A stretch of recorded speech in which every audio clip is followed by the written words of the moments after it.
Assalamualaikum warahmatullahi wabarakatuh. Halo juga pemirsa, apa kabar Anda? Semoga semua dalam keadaan sehat walafiat. Dan pemirsa, kali ini saya berada di wilayah Dusun Brau, tepatnya di Desa Gunung Sari, Kecamatan Bumi Aji, Kota Batu pemirsa. Tepatnya saya berada di Koperasi Margo Makmur Mandiri pemirsa ya. Dan pemirsa, tahukah Anda bahwa dalam rangka peningkatan perekonomian masyarakat pedesaan tentu saja banyak sekali metode yang bisa dilakukan. Salah satunya adalah bentukan dari koperasi pemirsa. Nah, lantas bagaimanakah peternak yang ada di Desa Brau di Kota Batu ini pemirsa? Apakah juga menerapkan sistem perkoperasian dalam rangka meningkatkan perekonomian masyarakat? Nah, pemirsa, sebelah saya sudah ada narasumber spesial. Saya bersama dengan Pak Munir, pemirsa. Iya. Selamat sore. Selamat sore Mbak Anti. Sehat ya Pak ya? Alhamdulillah sehat walafiat. Pemirsa, yang ini Pak Munir ini adalah selaku Ketua Koperasi Margo Makmur Mandiri. Betul ya Pak Munir ya? Iya benar Mbak Anti. Oke, Pak Munir ini koperasinya sudah berdiri lama ya Pak ya koperasinya? Ya lumayan lama Mbak Anti. Jadi selamat sore pemirsa juga untuk semuanya gitu ya. Kami dari Koperasi Margo Makmur Mandiri Dusun Brau, Desa Gunung Sari, Kecamatan Bumi Aji, Kota Batu gitu kan. Merujuk dari yang Mbak Anti tanyakan tadi tentang kapan berdirinya koperasi. Jadi koperasi ini sesuai dengan badan hukum itu badan hukum terbit itu di tahun 2002 gitu Mbak. 2002 jadi kita sudah berusia 23 tahun. Wow, sudah lepas tahun. Masa remaja, menginjak masa dewasa ya. Dewasa sekarang ya, ya. Oke, berarti ini untuk mata pencaharian dari masyarakat di Dusun Brau ini khususnya ini memang beternak sapi ya Pak? Iya, benar. Itu seperti apa Pak? Bisa bercerita Pak, seperti apa itu? Jadi menyambung dari pertanyaan Mbak Andi tadi tentang sejarahnya koperasi gitu ya. Memang koperasi ini didirikan oleh warga Brau dengan tujuan apa? Itu yang pertama itu bisa membina dan mengembangkan sapi perah yang ada di Dusun Brau dan sekitarnya gitu ya. Itu yang pertama. Terus yang kedua itu juga membantu memasarkan susunya. Terus yang ketiga itu juga bisa menciptakan lapangan kerja terutama untuk anak-anak dari anggota gitu Mbak. Oke, nah Pak Munir kan sesuai dengan judul kita di awal, peningkatan perekonomian masyarakat pedesaan khususnya di Dusun Brau, Desa Gunung Sari ini ya Pak Munir ya. Berarti dalam rangka tuh membina dan mengembangkan ya dan juga memasarkan seperti itu. Nah, berarti dari warga Brau ini sendiri juga telah edukasi cara memasarkan ya Pak, gitu ya Pak Munir ya. Jadi untuk pemasaran susu itu lebih fokus di kitanya gitu. Jadi koperasi ini bergerak di bidang penampungan susu, itu ada pos penampungannya di dalam. Baru kita kumpulkan di ini, terus di sini kita lakukan proses pendinginan susu gitu ya. Terus nanti baru kalau sudah terkumpul di volume sesuai dengan perjanjian dari pabrik itu memang kita kirimkan gitu ya. Nah, memang untuk proses penerimaan susu itu juga ada beberapa tahapan. Kita lakukan beberapa uji, yaitu ya uji alkohol 75% itu harus negatif gitu ya. Terus kita lihat juga kualitas bijinya, kita lihat lemaknya, terus kita lihat juga apa itu juga proteinnya gitu ya. Nah, selain itu memang kita kirimkan ke pabrik, itu kita juga standar yang kita terapkan di sini ini juga sesuai dengan SOP yang kita terima atau memang kita adopsi dari pabrik. Ketika dikirim ke pabrik itu maksudnya apakah susu yang masih pure murni susu, apakah sudah diolah-olah begitu? Jadi kalau pengiriman kita itu lebih ke susu segarnya atau freshnya gitu ya. Jadi setelah kita lakukan proses pendinginan di sini, baru kita nanti suplai ke beberapa pabrikan yang ada di lokal Batu. Terus kita juga masuk ke Greenfield. Terus kita juga ada mitra dengan WNA, dalam hal ini ada orang Italia, terus juga ada orang dari Amerika, khususnya Hawaii gitu ya. Pak Munir, berarti kalau di total kira-kira ada berapa warga yang beternak sapi di Brau ini Pak Munir? Kalau di Brau ini Hampir 98% itu memang peternak sapi perah. Yang 2% ini ya hanya ibu-ibu janda ini aja gitu ya, karena memang keterbatasan untuk tenaga gitu ya. Berarti berapa kakak kamu ya? Kita total kakak itu hampir 250-an. 250 kakak ya pemirsa gitu. ya. Ini yang hampir semuanya ini mereka memiliki hewan sapi yang nantinya difungsikan untuk menyetorkan susu di koperasi Margo Makmur Mandiri ini pemirsa. Berarti hampir setiap sore keseharian warga di sini menyetor susu ini sore dan juga pagi ya, begitu Pak Munir? Jadi kalau penyetoran susu itu ada 2 kali. Jadi pagi sama sore. Kalau pagi itu kita jam penampungan susu mulai dari jam 6 sampai jam setengah 9. Terus sorenya itu kita awali dari jam setengah 5 sampai jam 7-an. Setengah 5 itu sore sudah kegiatan rutin setiap harinya itu.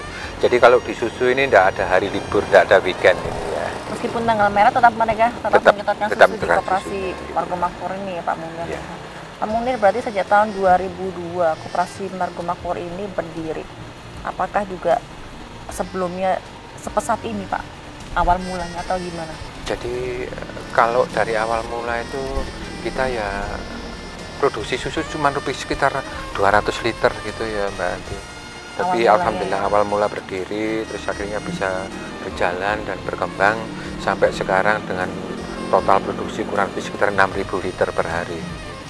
Yang kita himpun dari kurang lebih sekitar 300 anggota atau peternak yang masuk dalam binaan koperasi Margo Makmur Mandiri. Itu apakah juga semuanya yang menyetor susu dari warga perahu saja, apakah dari luar juga ada? Alhamdulillah selain untuk anggota kita, ada yang dari Dusun Brau, ada yang dari Dusun Jantur, Desa Gunung Sari. Selain itu juga ada beberapa anggota dari wilayah kecamatan lain, dan hal ini Kecamatan Pujon yang masuk Kabupaten Malang. Luar biasa ternyata Pak, ini potensinya di Dusun Brau ini Pak ya. Alhamdulillah. Nah, berarti ini kan warga setiap pukul 6 hingga pukul setengah 9 mereka berbondong-bondong ke koperasi Margo Makmur menyetor susu begitu. Apakah ada prosedurnya? Seperti apa awal mulanya? Jadi kalau dulunya memang semua itu ngantar ke sini itu Mbak Adi. Tapi sekarang untuk menghemat waktu kita juga untuk bagaimana biar susu ini cepat masuk mesin pendingin yang ada di koperasi kita di pos pusat ini. Makanya kita di dalam itu ada beberapa mobil pickup ini ya. Ada 3 mobil pickup. Jadi yang jauh itu nanti kita ambil. Terus yang dekat itu warganya atau anggotanya itu menyetor ke pos pusat sini. Itu pos pusatnya apakah tidak jauh dari rumah warga? Kalau sini cuma durasi sekitar berapa ya, mungkin ada yang 50 meter, 100 meter gitu ya. Tapi kalau yang dari Brau bawah itu ya kurang lebih ada sekitar 1 kiloan. Yang Jantur itu? Yang Jantur sama Brau bawah itu memang kita ambil. Kalau yang berarti kalau untuk yang Jantur diambil menggunakan armada pickup gitu ya Pak gitu. Munir ya. Berarti khusus untuk yang warga Dusun Jantur. Jantur. Terus kalau yang Brau itu baru diantar ke sini. Berarti tidak semuanya bisa diambil begitu ya Pak Munir ya. Okay. Jadi kita fasilitasi untuk yang dekat itu diantar sini, tapi kalau yang jauh itu baru kita ambil gitu. Berarti memang menunggu timing yang tepat begitu Pak Munir ya. Yeah. Sejak tahun 2022 itu ada gak sih Pak mungkin kesulitan-kesulitan yang dialami selama mendirikan koperasi Margo Makmur Mandiri Pak Munir sejak tahun 2022? Ya mungkin kendala kami kita mungkin di SDM ya. Jadi karena kita itu masyarakat di pedalaman istilahnya, Brau ini mungkin termasuk pelosoknya Kota Batu gitu ya. Kita dusun yang ada di dalam kota gitu ya. Jadi yang jelas mungkin wawasan, pengetahuan kita juga terbatas gitu ya. Jadi mungkin ya kita harapkan nanti ke depannya itu ya mungkin lebih detail lagi untuk pelatihan-pelatihan bagaimana cara pemeliharaan sapi, termasuk bagaimana ini ya sapi itu bisa produksi lebih tinggi terus dengan kualitas yang bagus. Mungkin nanti ada beberapa edukasi lah gitu. Kedepannya seperti itu ya, Pak. Gitu. Itu harapan nah Pak, kita. kalau kita berbicara tentang kelompok peternak, ada nggak sih Pak semacam kelompok peternak Pak di wilayah Brau ini Pak? Yang jadi binaan koperasi kita itu ada 3 kelompok ternak. Mungkin 4 kelompok ternak ya yang sama yang di Pujon. Apa itu Pak? Empat Jadi kelompok. ya, jadi ada kelompok tani Margomulyo, Ya. terus ada kelompok Mulyo Abadi. Mulyo Abadi. Iya. Kemudian Terus ada kelompok Sari Mulyo yang dari Sari Pujon Mulyo. ini, Itu ya, dari Pujon. dari Berarti Pujon itu ini. binaan dari Yang masuk Diskoper Indah. binaan dari Dinas Koperasi Diskoperindak Kabupaten Oke. Kota gitu. Itu yang Sari Mulyo. Iya. Yang keempat dari mana Pak? Yang apa empat namanya? dari Jantur itu Mbak, ini adalah Oke, gitu. itu juga apa tuh kelompok? Jadi ya kelompok tani yang masuk di binaan kita juga gitu. Berarti itu kan ada empat kelompok tani yang masuk dalam sini Pak. Itu seperti apa Pak tugas mereka? Jadi tugasnya lebih ke pendampingan ke anggota, terus memberikan bimbingan ke anggota gitu ya. Kalau untuk yang Margomulyo sendiri, berarti maksudnya ini binaan dari koperasi ini sendiri? Iya, langsung dari kita itu. Oke, itu ada sekitaran berapa Pak Munir? Kalau yang jadi anggota koperasi kelompok tani Margomulyo ini sekitar 50 anggota. 50 anggota itu aktif ya? Aktif Pak. Apa sih Pak tugas dan kewajiban mereka Pak dari Margomulyo ini sendiri, kelompok ternak ini Pak? Jadi kita lakukan ini ya, kalau ada pelatihan itu juga kita ikutkan, terus kita juga lakukan pendampingan, kita lakukan pertemuan kelompok gitu ya. Terus pendampingan apa Pak biasanya Pak Munir kalau di Margomulyo ini Pak? Jadi kita dari jajaran pengurus itu sering turun ke lapangan gitu ya, turun ke masing-masing peternak, tapi didampingi oleh pengurus kelompok ini gitu ya. Lakukan. Berarti masing-masing ternak mereka punya pendamping pengurus kelompok masing-masing begitu? Iya ya? gitu. Oke. Dan itu juga berlaku juga untuk kelompok peternak yang lainnya. ketiga tadi? Iya gitu. Nanti kita akan korek yang lainnya Pak Munir, tapi mau ada yang lewat, ditahan dulu ya. Tetap dalam program Ajaran Ngobrol-Ngobrol Santai, usai jeda, jangan kemana-mana.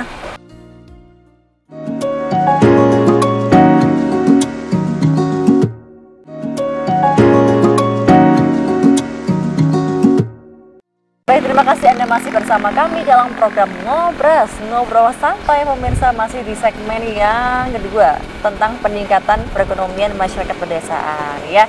Pak Munir, kenapa sih kok kita backgroundnya di luar hari ini? Jadi sesuai dengan apa itu ya, lokasi yang ada di kita, memang kita kalau peternakan sapi perah itu kan lebih identik dengan alam pegunungan gitu ya. Lebih identik Dengan melihat alam pegunungan, kehijauan itu jadi lebih fresh gitu ya. Benar begitu ya Pak Munir. Oke, ya? ya. Aduh Pak Munir, kita masih ada di Koperasi Margo Makmur Mandiri Pak Munir ya. Nah, ini adalah salah satu produknya Margo Makmur Mandiri, iya? Iya, itu ini yang susu freshnya gitu ya. Ini Itu bisa pemirsa diminum ya. langsung. Gitu Ini ya.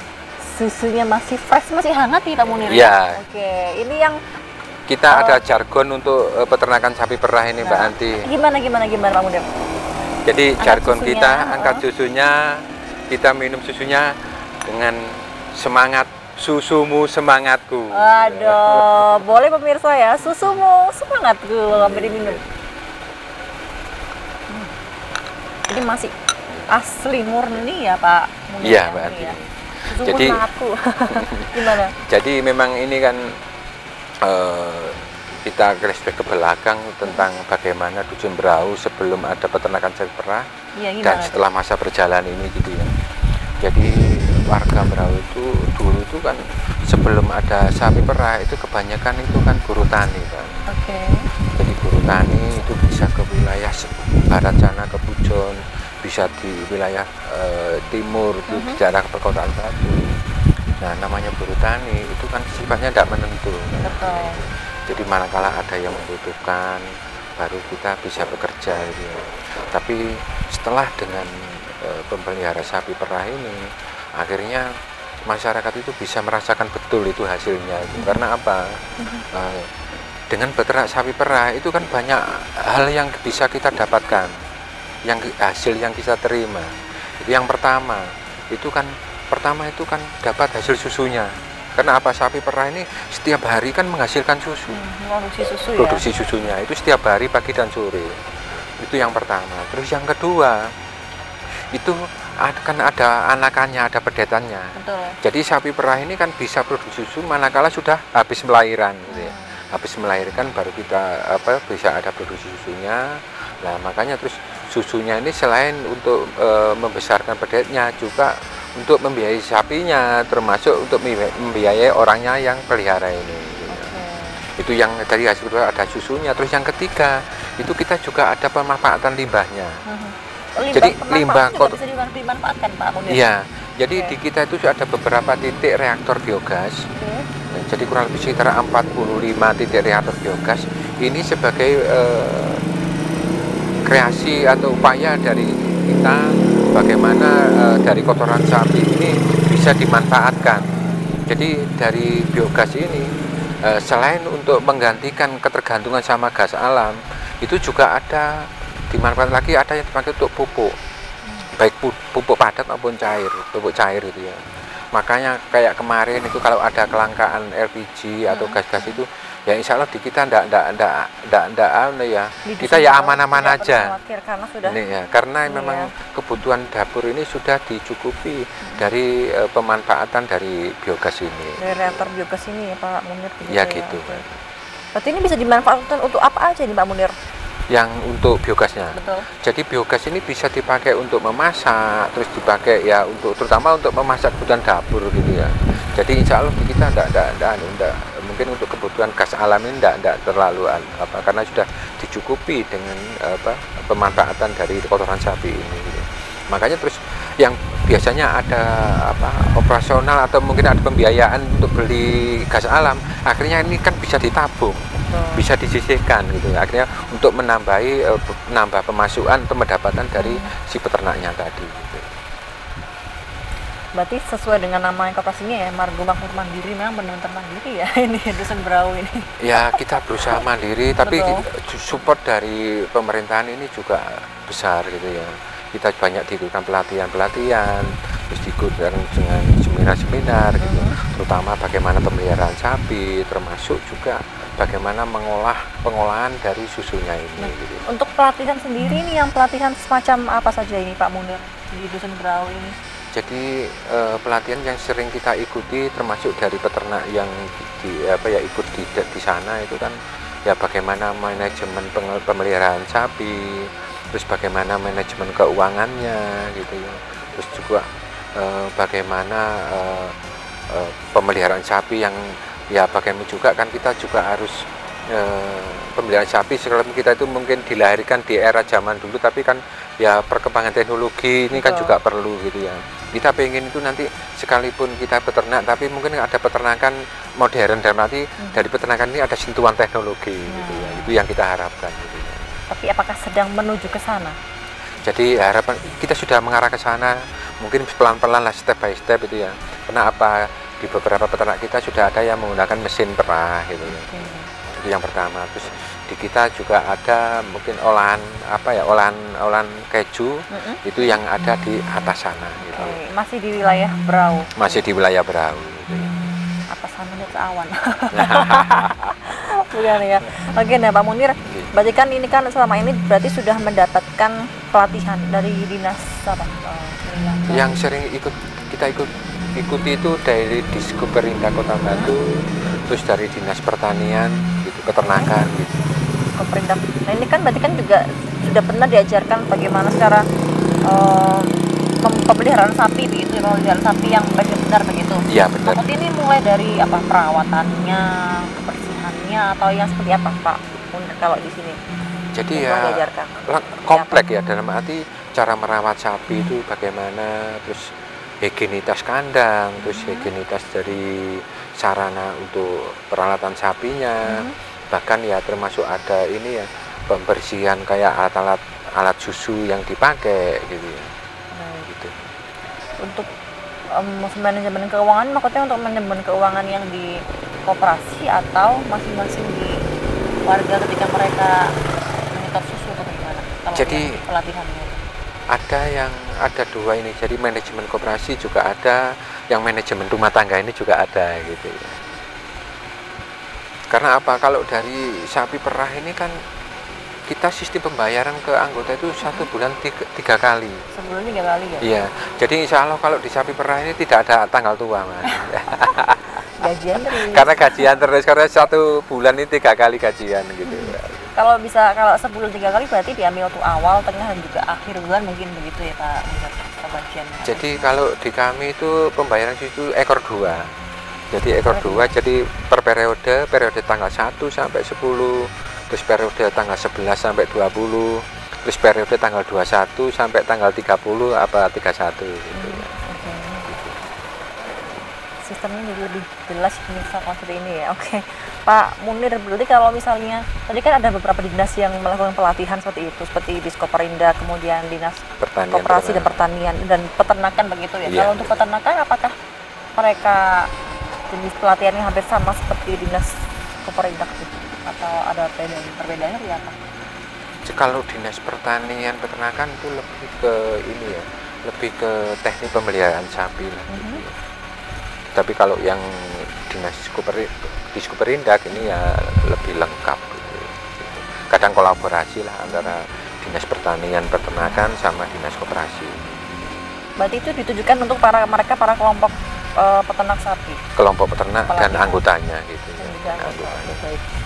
Kemudian kita berbicara tentang yang kelompok peternak sapi tadi Pak. Tadi kan ada Margo Mulyo, kemudian Mulyo Abadi, kemudian ada Jantur. Iya. Nah kalau untuk yang Margo Mulyo ini, apakah juga bentuk pelatihannya sama atau bagaimana? Hampir sama lah. Jadi pelatihan materi ini kita sampaikan ke beberapa kelompok tadi.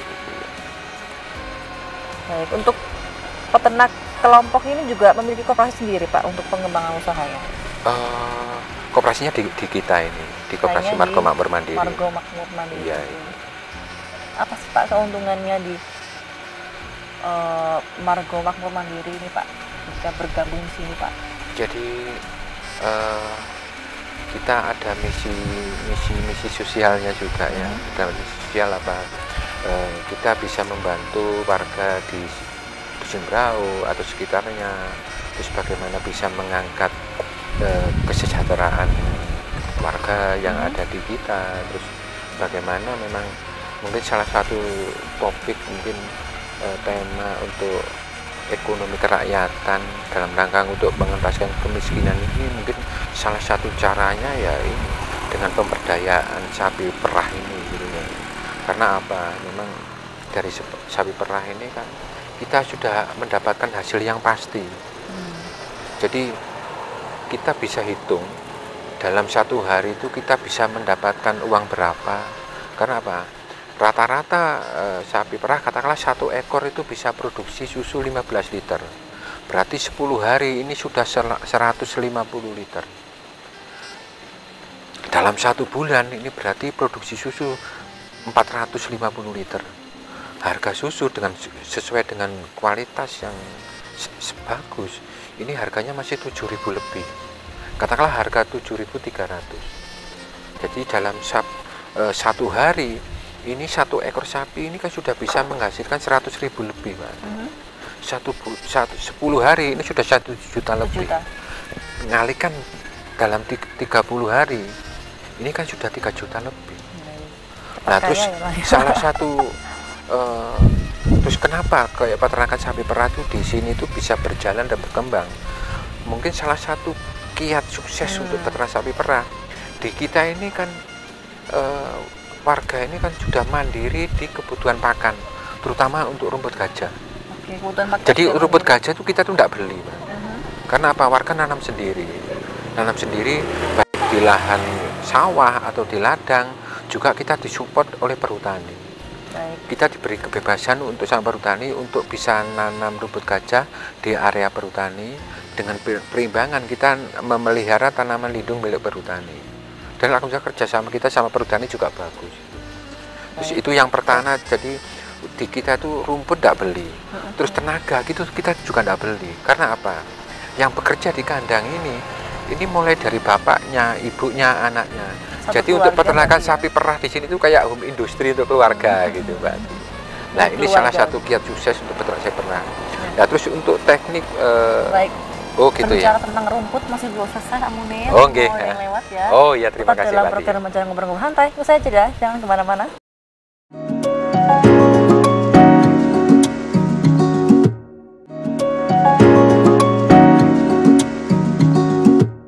Baik, kembali Anda bersama kami dalam program Ngobrol Santai, masih di nuansa alam di Dusun Brau, Gunung Sari, Kecamatan Bumiaji, Kota Batu. Saya masih bersama dengan Pak Munir, pemirsa, selaku Ketua Koperasi Margo Makmur Mandiri.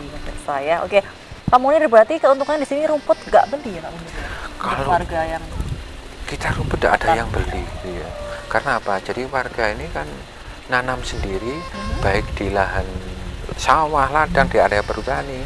Istilahnya itu ada lahan basah, ada lahan kering gitu ya.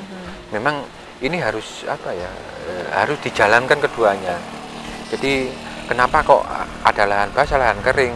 Jadi lahan basah ini kan biasanya di persawahan. betul. Terus kenapa kok harus ada lahan basah? Ini sebagai antisipasi manakala musim kemarau. Jadi saat musim kemarau ini kayak tanaman hijauan yang ada di ladang atau di area perhutani ini kan pertumbuhannya tidak bisa maksimal karena keterbatasan air, makanya harus ada yang di lahan basah gitu. Berarti warga tidak perlu khawatir ada kehabisan pakan karena stoknya terus ada ya? Stoknya sudah ada. Jadi rumput gajah ini hanya nanam sekali tapi kan bisa dipanen sampai beberapa tahun gitu. Berarti juga warga Brau ini mereka juga bebas menanam di lahan milik perhutani Pak Munir? Jadi akan itu ya? Iya, contohnya di belakang itu ada tanaman rumput gajah yang memang kita ada pola kemitraan dan hubungan kita juga baik selama ini dengan perhutani. Jadi warga itu diberi kebebasan untuk nanam rumput gajah di area perhutani dengan perimbangan kita memelihara tanaman lindung milik perhutani gitu. Luar biasa ya. Selama berapa lama itu Pak Munir? Lah ini sudah berpuluh-puluh tahun kita bekerja sama dengan perhutani. Berarti selamanya ya? Selamanya lah gitu ya. Baik. Kemudian perbedaannya apa Pak Munir itu yang milik warga atau mungkin yang perhutani itu seperti apa? Jadi kita bisa lihat kalau yang di belakang, yang sebelah sana itu jadi ya, kalau yang ada pohon bambu itu sekitarnya ini di sampingnya itu area milik warga. Jadi tanah milik warga. Tapi yang ada tanaman pinus, terus di bawahnya ada yang hijau-hijau itu area milik perhutani gitu ya. Warga jadi menanamnya di bawah pinus tidak apa-apa ya Pak? Tidak apa-apa. Jadi dengan perimbangan yang pelihara tanaman lindung milik perhutani dalam hal ini itu tanaman pinus tadi. Karena memang sudah kerjasama dengan Dusun Brau ini pemirsa. Berarti memang sudah menjalin hubungan baik ya dengan perhutani ya. Hubungan kita sangat baik sama perhutani. Saling support, saling mendukung. Ya, oke. Berarti karena kan yang kita tahu kan sampai kalau rumput kan kadang ada yang beli begitu ya Pak. Iya. Berarti ini sekitar 200 kakak mereka dibebaskan untuk menanam rumput gajah. Iya. Jadi tanaman rumput gajah itu kan memang selain di area perhutani tadi kan juga ada yang di lahan milik masing-masing gitu ya. Yang di sawah atau di ladang gitu ya Pak. Atau di pekarangan gitu ya. Kalau di pekarangan contohnya kayak ini atau belakang ini gitu ya.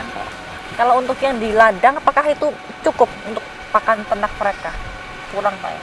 Di ladang warga masing-masing. Kalau cuman di ladang saya rasa kurang lah. Masih kurang mencukupi. Makanya harus ada yang di area perhutani ini gitu. Kita yang di perhutani ini kurang lebih kalau areanya itu mungkin hampir 50 hektar lebih. 50 hektar yang milik perhutani. Berarti setiap harinya ketika warga memberi pakan ternak, mereka setiap harinya juga mengambil di area perhutani itu Pak Munir. Jadi untuk cara pemotongan atau pengambilan rumput gajah ini kan ya di mana yang sudah rumputnya itu siap dipanen, siap dipotong gitu. Di usia berapa Pak Munir kalau untuk yang rumput gajah ini Pak Munir? Rumput gajah itu sudah siap dipotong itu di usia 45 hari sampai 2 bulan. Sementara warga itu memotong rumput gajah di area ini setiap hari atau bagaimana? Ya setiap hari. Tapi karena ini tanaman rumput gajah ini kan luas, jadi kan nanti sudah ada tahapannya, mungkin ada tempat-tempatnya. Ini sudah tempat A, ini sudah siap dipotong, gitu ya. Gitu. Terus tempat B nanti mungkin perlu waktu berapa hari lagi gitu. Jadi sudah inilah terjadwal gitu ya, Mbak. Bahkan memang Berarti memang ini betul-betul sudah menjadi mata pencahariannya warga seharian nih Pak Munir ya di Iya. Dusun Brau ini Pak Munir ya. Jadi ya memang mata Dari pencarian orang pokok tua, anak, sampai semuanya turun ke cucu juga mungkin. luar biasa ya, sudah mendarah daging begitu ya Pak Iya. Munir ya di sini ya. Oke. Pak Munir, berarti ada tips sendiri bagaimana sih caranya mungkin mengambil rumput-rumput itu kan tidak sembarang, tidak asal begitu Pak Munir. Iya. Itu ada triknya sendiri Pak Munir ya. Jadi Tekniknya biar tidak merusak tanaman sekitar atau mungkin tetap tumbuh dengan baik atau bagaimana, itu ada triknya. cara pemeliharaan untuk rumput gajah ini ya memang jadi selain dicangkul itu juga harus dipupuk gitu ya. Itu yang cara mungkin tahap awal. Terus yang kedua itu pemberian pakan ke sapi ini kan juga kita juga harus tahu, karena apa? Kalau rumput gajah ini masih usia muda, katakanlah masih 15 hari, 20 hari atau 1 bulan, ini kan biasanya rawan sapi sakit, biasanya rawan kembung gitu. Makanya yang sudah siap panen yang baru dipotong gitu ya. Yang sudah siap panen Katakanlah di usia sekitar 2 bulan tadi, 2 bulan, ya. 50 hari sampai 2 bulan itu baru bisa dipotong. Gitu. Pakan ternak pun juga berpengaruh dengan kesehatan sapi itu ya Pak Munir ya. Sangat besar pengaruhnya. Selain rerumputan apa Pak Munir untuk biar sapi itu menghasilkan produksi susu yang bagus? Ya sebenarnya kan memang pakan sapi itu kan ada 2. Yang pertama itu hijauan, dalam arti ada rumput gajah. Iya. Sebenarnya nggak hanya rumput gajah aja, mungkin kayak dari kebun jagung itu juga bisa. Kadang juga ada dari umbi-umbian gitu ya. Tapi kalau memang di masyarakat kita itu yang lebih banyak mayoritas yang di Braulnya Pak. rumput gajah gitu. Rumput gajah. Itu jadi kebutuhan pakan yang pertama itu rumput gajah, terus yang kedua konsentrat. Nah, makanya terus bagaimana cara produksi susu itu bisa stabil dengan kualitas yang bagus terjaga. Makanya kebutuhan hijauannya juga harus terpenuhi, termasuk kebutuhan pakannya tadi, konsentratnya itu. Berarti juga dari pakannya juga berpengaruh dengan kualitas susu sapi tersebut. Sangat ya, Pak berpengaruh, Munir. sangat berpengaruh. Pak Munir, kita berbicara tentang pengembangan usaha yang sudah berjalan. Ini di Koperasi Margo Makmur ini apa aja Pak Munir? Pengembangan usaha yang berjalan. Jadi pengembangan usaha itu kita yang masih yang pertama itu di pemasaran susu segarnya, itu yang pertama. Terus yang kedua itu kita pendampingan ke beberapa kelompok ibu-ibu PKK untuk bisa membuat olahan susu ya gitu ya. Mungkin ada susu pasteurisasi, ada yogurt, terus ada stik susu gitu ya. Terus yang ketiga itu kita melakukan pola kemitraan dengan perusahaan lain untuk bisa membuat keju di Dusun Brau gitu. Kenapa? Dengan keju yang sudah di Dusun Brau otomatis ini merupakan produk unggulan dari Dusun Brau, terus termasuk juga bagaimana mengangkat nama Brau ini bisa dikenal lebih luas. Luar biasa ini ya, visi dan misinya ya sudah jelas gitu ya. Nah, tadi kan Pak Munir bilang bahwa juga ada pendampingan ibu-ibu untuk pembuatan susu yogurt gitu ya. Ini yang setiap apa? Apakah ini setiap hari Pak Munir? Untuk sementara ini yang dilakukan itu biasanya kalau suka ada pameran, terus juga ada kegiatan terutama di pameran-pameran atau mungkin kadang ada pesanan itu baru dibuatkan. Memang ini produksinya masih skala rumah tangga, juga masih belum, pemasarannya belum bisa maksimal. Syukur-syukur nanti kalau yang terkait dengan programnya pemerintah pusat ini ya, yang makan bergizi gratis MBG inilah, mungkin produk susu dari Brau ini nanti bisa ikut kiprah di sana gitu ya. Itu harapan kami, termasuk warga yang ada di Dusun Brau gitu. Nah, Pak Munir, kita berbicara tentang olahan ya. Ini apakah produk olahan ini bisa menjadi produk unggulan Pak selain penghasil susu itu sendiri Pak? Harapan kami memang ini termasuk jadi produk unggulan karena apa? Jadi paling tidak biar ada nilai tambah lah gitu ya untuk peternaknya itu.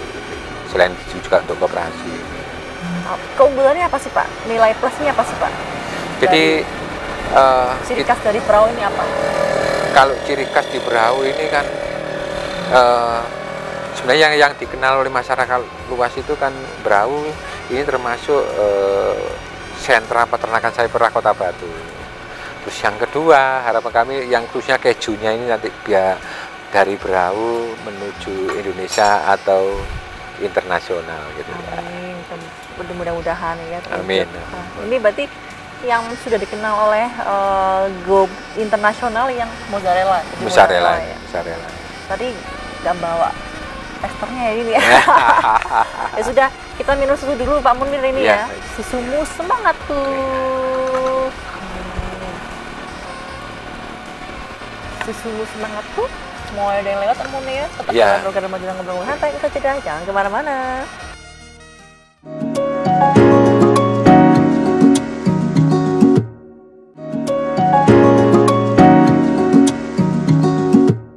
Baik, kembali Anda masih bersama kami dalam program Ngobrol Santai. Kita masih berada di Dusun Brau, Dusun Sapi. Sapi perah ya begitu pemirsa ya. Nah, Pak Munir tadi kan kita berbicara tentang apa sih keunggulannya produk dari Dusun Brau ini ya dengan tempat lain itu apa sih Pak Munir betulnya? Jadi kalau Brau itu kan memang identik dengan sapi perah. Jadi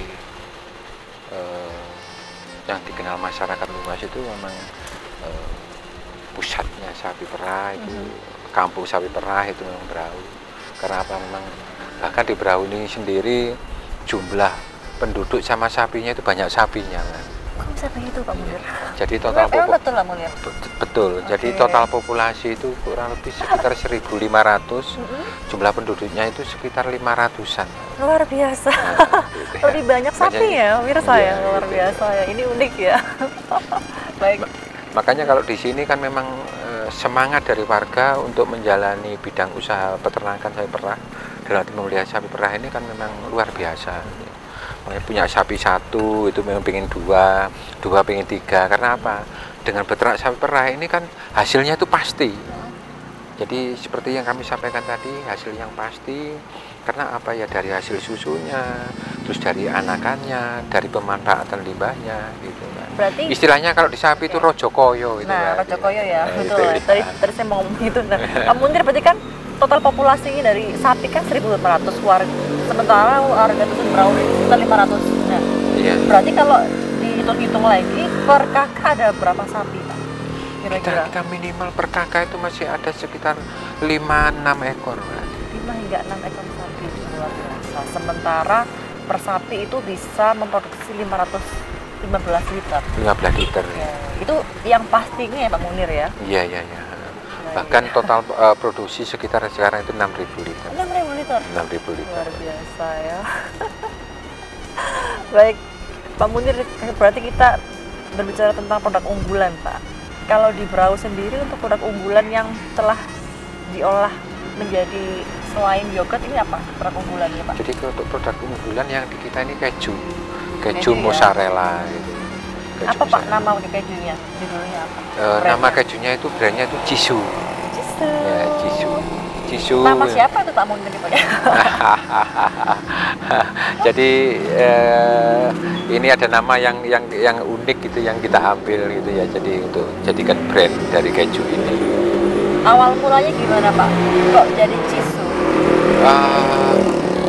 Kita ini Cisu ini diambil dari apa ya, mungkin aroma nama-nama kayak dari apa itu, dari Jepang itu ya. Jadi yang mudah dikenal, singkat tapi mudah dikenal.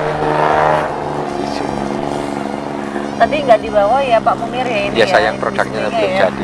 Insya Allah besok lah. Jadi nama produk ini pemirsa Cisu mozzarella begitu ya? Iya, Cisu mozzarella. Ini sudah sampai di mana aja Pak pemasarannya Pak?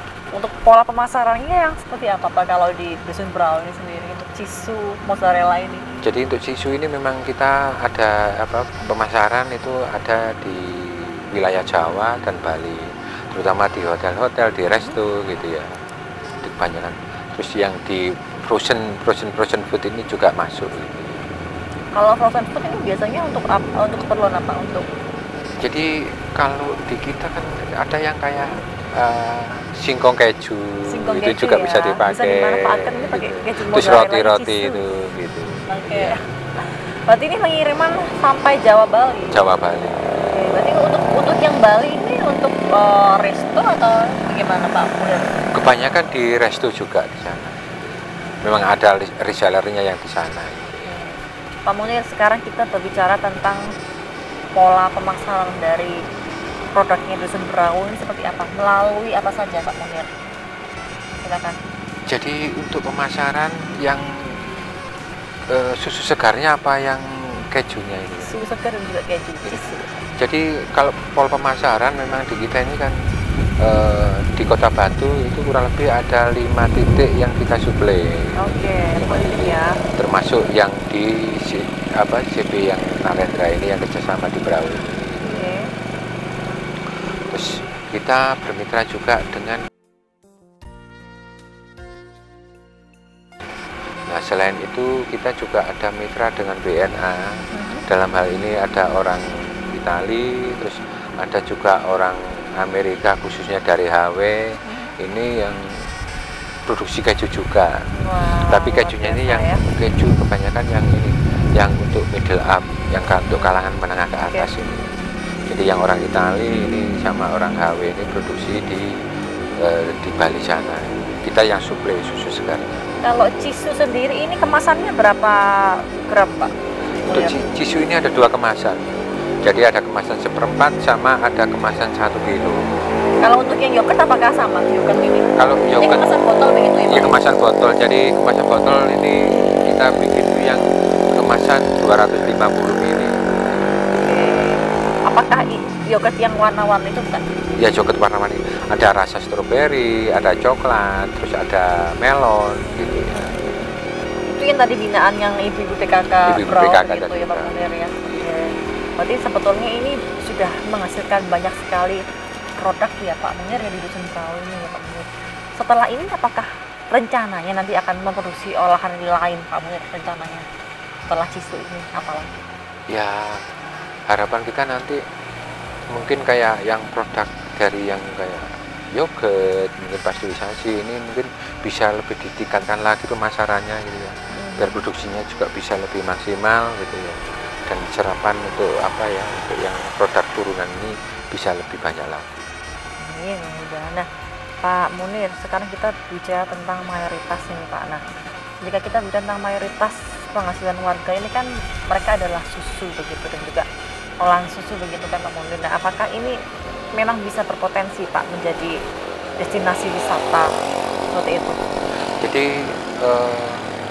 alhamdulillah juga seiring dengan berjalannya waktu ya kita ini banyak jadi rujukan untuk tempat magang, tempat pelatihan gitu ya. Yang pertama itu dari anak-anak SMK, khususnya SMK peternakan gitu ya. Gitu terus ada beberapa SMK baik di Kota Batu. Kalau tempat lain itu ada yang dari wilayah Kediri ada, Sidoarjo itu juga ada, Gresik. Itu yang dari SMK. Yang kedua dari wilayah Malang itu juga beberapa perguruan tinggi negeri maupun swasta itu juga magang di kita. Terus ada yang dari Surabaya, terutama dari UNER sama ITS itu. Terus kan yang jauh itu dari Udayana, Universitas Udayana Bali itu juga melakukan magang tempat kita. Jauh-jauh dari Bali ke sini untuk belajar Pak Munir ya? Ya untuk belajar sapi perah itu, dan warga juga welcome, sangat senang karena apa? Dengan adanya anak magang ini kan warga itu kan yang pertama itu bisa mengenal dari apa saudara-saudara kita atau yang dari luar wilayah gitu ya. Itu yang pertama. Terus yang kedua itu bisa apa? Nambah pemasukan juga untuk warga karena apa? Anak-anak iya, karena anak yang magang ini kan menginap di rumah warga, terus juga melakukan aktivitas di sana. Terus itu juga ada mungkin mungkin penambahan kayak konsumsi itu juga bisanya masuk di sana gitu ya. Makanya selain sapi perah, ada susunya ini dengan adanya anak magang ini kan ada tambahannya penambahan pemasukan lah, terutama untuk warga setempat itu. Berarti juga seringkali menjadi jujukan para wisatawan untuk kesini ya Pak Munir? Banyak juga dari dinas-dinas atau kelompok-kelompok itu melakukan kunjungan ke tempat kita. Dalam rangka apa? Ya, terutama untuk bapak yang ini ya, yang mungkin hampir purna itu ya, purna tugas itu biasanya melakukan kunjungan ke tempat kita itu bagaimana pelihara sapi perah itu, terus hasilnya seperti apa, mungkin biar nambah apa ya, mungkin pengetahuan, mungkin juga wawasan, mungkin setelah purna nanti saya kira-kira beraktivitas di mana atau menjalani usaha di mana gitu, mungkin itulah kalau mungkin kesimpulan kami gitu mungkin. Jadi apa untuk memotivasi mereka begitu untuk seperti apa ke depannya begitu ya Munir ya. Ya kita juga memotivasi ke ini yang melakukan kunjungan di sini karena apa? Kita sampaikan bahwa beternak sapi perah ini sangat menguntungkan gitu ya. Karena apa? Istilahnya tidak ada ruginya gitu ya kalau di sapi perah ini, karena apa? Dari susunya dapat, dari anaknya dapat, bahkan sampai limbah kotorannya itu pun juga bisa kita manfaatkan. Pak Munir, tadi kan ada yang unik, tadi kan jargonnya kan susumu semangatku. Itu dari mana sih Pak awal mulanya Pak jargonnya bisa bikin begitu di Dusun Berawi? Jadi Pak? Memang susumu semangatku itu kan bentuk semangat dari warga. Jadi seperti yang kami sampaikan tadi, warga punya sapi satu, pingin dua, pingin tiga gitu ya. Okay. Punya tiga, pingin empat. Karena jadi apa? Nambah lagi. Iya nambah ya? terus. Karena apa? Hasilnya itu pasti gitu loh. Apalagi hasilnya ini kan setiap hari. Betul. Bukan nunggu mingguan atau bulanan, bahkan tahunan enggak. Setiap hari ini menghasilkan gitu ya. Begitu berarti di sini Pak. Bisa jadi harapan gitu ya. Baik. Pak Munir, ini kita sudah menuju ke penghujung acara. Pak Munir sudah tidak terasa. Silakan disampaikan harapan ke depannya Pak, seperti apa? Harapan untuk masyarakat Berau, untuk seluruh masyarakat pemirsa Dharma TV ataupun untuk pemerintah dengan semuanya. Silakan Pak Munir disampaikan. Ya harapan kami itu terutama untuk masyarakat Berau mungkin bisa ditingkatkan lagi pengetahuannya, wawasannya. Yang pertama mungkin cara pemeliharaan sapi, mungkin seiring dengan perkembangan teknologi ini biar lebih apa ya, mungkin dikenalkan teknologi yang modern gitu ya, itu yang pertama. Terus yang kedua mungkin pendampingan untuk karena di tempat kita banyak dikunjungi oleh baik anak-anak dari pendidikan SMK atau dari perguruan tinggi, bahkan dari masyarakat umum ya, mungkin cara mungkin pendampingan ke tamu, mungkin juga keramah tamah, juga mungkin hal-hal yang lain, bagaimana tamu ini bisa nyaman di tempat kita gitu. Itu khususnya untuk warga Berau. Terus untuk warga yang umum atau mungkin dari tempat lain itu monggo kalau mau kunjung ke Berau, kita welcome, kita siap, kita mensupport, terus kita juga siap mendukung apa yang dibutuhkan oleh mereka atau mungkin kegiatan mereka, siap mendampingi juga gitu ya. Siap berbagi ilmu, siap berbagi wawasan, pengetahuan lah, baik kami maupun juga dari masyarakat yang akan berkunjung ke tempat kita. Amin, mudah-mudahan sukses selalu untuk Dusun Berau Kota Batu ini Pak. Amin. Pak Munir, terakhir Pak sebelum penutupan minum susu dulu Pak Munir. Ya, minum susu sambil jargonnya ya. kita sampaikan, susumu semangatku. Terima kasih banyak Pak Munir. Ya sama-sama Mbak Anti. Terima kasih banyak ya. Sukses selalu. Amin. Dan pemirsa Dharma TV yang di rumah, usai perjumpaan kita kali ini, saya hanya dengan penutupan mengucapkan mohon pamit. Terima kasih. Selamat aktivitas dan sampai jumpa.